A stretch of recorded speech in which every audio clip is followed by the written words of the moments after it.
Rajendranagar PV express హైవేపై ప్రమాదం జరిగింది. Pillar number 253 దగ్గర 3 కార్లు ఒకదానికొకటి ఢీకొన్నాయి. ఈ ఘటనలో పలువురికి తీవ్ర గాయాలు కాగా గాయాలైన వారిని ఆసుపత్రికి తరలించారు. హైవేపై భారీగా ట్రాఫిక్ జామ్ ఏర్పడింది. ఉప్పరపల్లి నుంచి ఆరాంఘర్ చౌరస్తా వరకు వాహనాలు నిలిచిపోయాయి. ట్రాఫిక్ పోలీసులు ట్రాఫిక్ను క్లియర్ చేస్తున్నారు.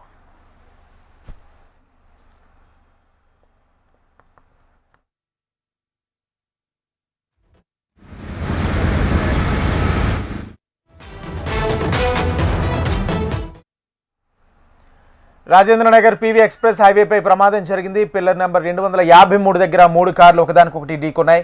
ఈ ఘటనలో పలువురికి తీవ్ర గాయాలు కాగా గాయాలైన వారిని ఆసుపత్రికి తరలించారు. హైవేపై భారీగా ట్రాఫిక్ జామ్ ఏర్పడింది. ఉప్పరపల్లి నుంచి ఆరాంఘర్ చౌరస్తా వరకు వాహనాలు నిలిచిపోయాయి. ట్రాఫిక్ పోలీసులు ట్రాఫిక్ను క్లియర్ చేస్తున్నారు.